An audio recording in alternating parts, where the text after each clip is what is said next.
como tem uma parte dessa água que é reservada só para combate a incêndio, que é o caso que normalmente acontece nas edificações verticalizadas. É construído em alvenaria, concreto ou metálico, pode ser das três formas, nunca plástico, tá? A capacidade tem que ser adequada conforme a norma. A norma é que vai dizer pelo cálculo de quantos hidrantes tem, qual é a vazão que vai ter cada hidrante, a capacidade que tem que ter o reservatório. O mínimo que tem que ter é 7.200 nas edificações residenciais. Esse é o que a norma diz, mínimo de 7.200 litros. Já nas edificações industriais isso sobe consideravelmente, tá? E essa capacidade tem que atender também, seja tanto para os reservatórios elevados como para os reservatórios subterrâneos. Sendo que os subterrâneos, naturalmente, eles têm que ter um sistema de impulsão ou de recalque, que é através de bombas, tá bom? Visto o reservatório ainda, esses reservatórios elevados têm que estar numa altura suficiente para atender as pressões de projeto, isso é natural, tá? Dados os desníveis topográficos do terreno. E os subterrâneos, como eu falei anteriormente, tem que ser normalmente os abaixo do nível do terreno, tem que ser usados essa água por sistema de recalque por bombas. E aí agora nós vamos falar das bombas. As bombas, as casas de bombas são construídas junto normalmente ao reservatório e destinam-se a abrigar essas bombas de recalque. E as próprias bombas devem ser acopladas no sistema, não só de sucção, como no sistema de recalque.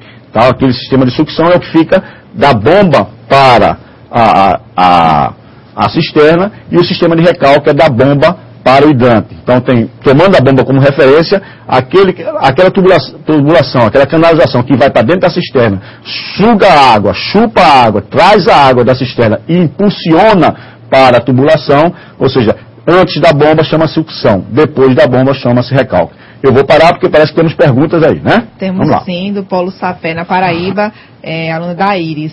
Por que o reservatório não pode ser construído em plástico? Tá.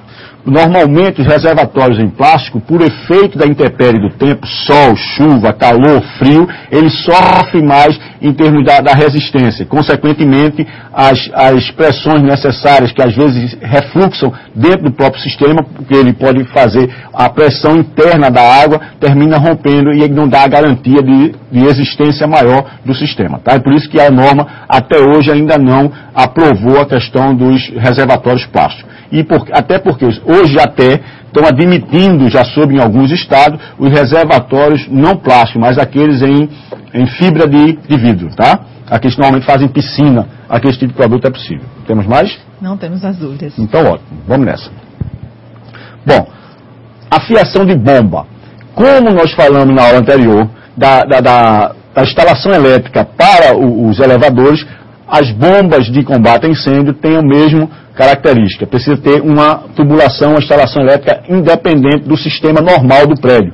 Por quê? Porque normalmente quando se chega para um combate a incêndio, a primeira coisa que se faz é cortar a energia do prédio, para poder não haver curto-circuito pelo lançamento da água, tá? E não causar nenhum problema a circuitos elétricos. Então, corta-se a energia do prédio, e em cortando a energia do prédio, corta-se também a da bomba, se for mesmo o sistema elétrico. Como o sistema elétrico da bomba, a instalação elétrica da bomba é independente, como é o do elevador de segurança, certo? Ao cortar a energia do prédio, não se corta o sistema de bomba e o sistema de elevadores. Consequentemente, se mantém ainda funcionando.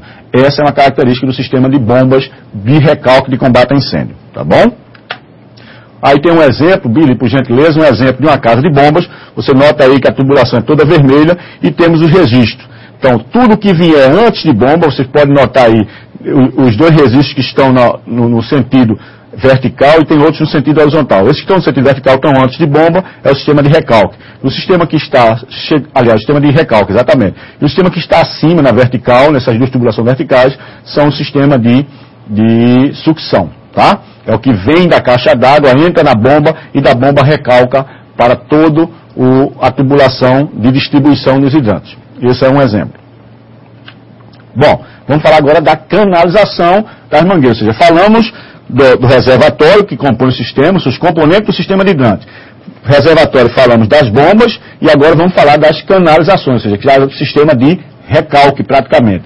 A canalização nada mais é do que um conjunto de tubos, né, necessários à adução da água recalcada, claro, pelas bombas até os hidrantes, ou da água que desce por gravidade dos reservatórios superiores, verticalizados, até os hidrantes, tá? Normalmente esses tubos são tubos embutidos, são tubos que estão embutidos nas paredes ou no subsolo da edificação, quando é edificação industrial. Eles podem ser normalmente em ferro galvanizado, tipo Schedling, ou pode ser hoje já sendo admitido também já em PVC de alta resistência, tá bom? As mangueiras também fazem parte dessa tubulação, de toda essa canalização, que são a parte da tubulação flexível. Então as mangueiras normalmente utilizadas para prevenção e combate a incêndio são de 63 milímetros, as normalmente utilizadas, que são de 2,5 polegadas. Tá? Mas também se utiliza as mangueiras de 38 milímetros, ou chamada de 1,5 polegada. Essas são mais para edificações residenciais, podendo até chegar nas edificações de escritórios. Tá? E essas mangueiras, quando vai ser utilizada do hidrante para a mangueira, tem que ter, normalmente o hidrante sai de 63 milímetros, sai na boca de expulsão dele é de 63 milímetros, ou 2,5 polegadas. Quando vai se utilizar a mangueira de 1,5, se coloca um acoplamento redutor, ou seja, tem uma peça que se coloca na boca de saída do hidrante, que reduz de 63 milímetros para 38 milímetros, aí você agora acopla a mangueira de 38 e segue para o combate a incêndio, tá? Normalmente há um chamado engate rápido, duas ranhuras que tem na ponta, no chamado munhão, que é a ponta de latão que tem nas mangueiras, que encaixa nas bocas de saída dos hidrantes, tá bom? E temos também mais um componente, que é o abrigo. Normalmente esse abrigo pode ser embutido nesses sistemas verticalizados, ou pode ser eles abrigos à lateral dos hidrantes, que são de colunas, que servem para abrigar as mangueiras, os esguichos e às vezes até o próprio hidrante, né? Serve para proteger os pertences que vão trabalhar, os componentes que vão trabalhar no hidrante. Então nós já vimos componente do sistema de hidrante, o reservatório, a bomba, nós vimos a canalização, tubulação, vimos a mangueira e agora vamos ver os esguichos. Né? Os esguichos são destinados a orientar exatamente a direção e o formato do jato.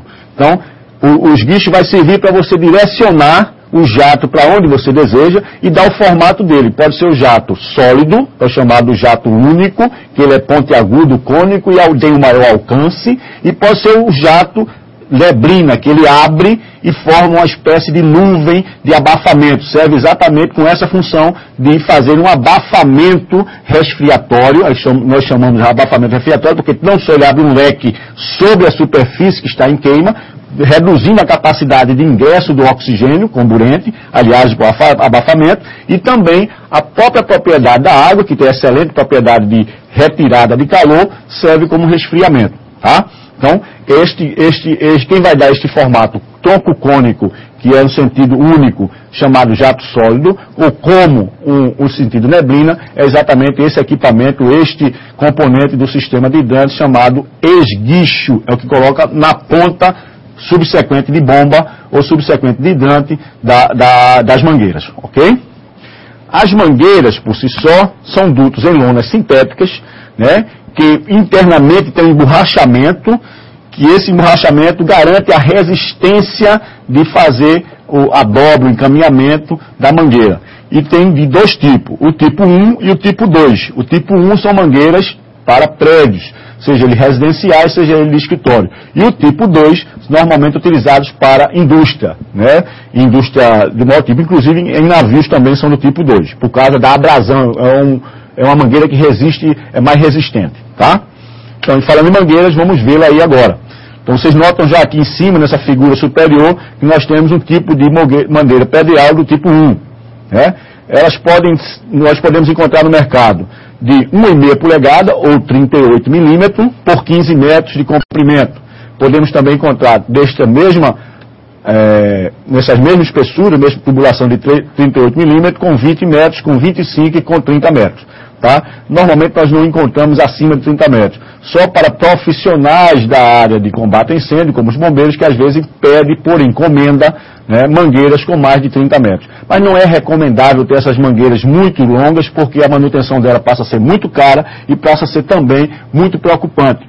E o resultado é, às vezes, quando não é um bombeiro profissional, que você não tem um trabalho diário com a mangueira, aí termina a mangueira recebendo mofo, recebendo as intempéries do tempo, tá? E também temos aí a mangueira industrial tipo 2, que essa aí nós vamos encontrar de 1,5 e de 2,5 polegadas, tá? Também nos tamanhos 15, 20, 25, 30 metros. Normalmente as mangueiras para venda de uso em comércio, indústria e prédios, elas saem nesses 3 tamanhos, tá? Para poder fazer o alcance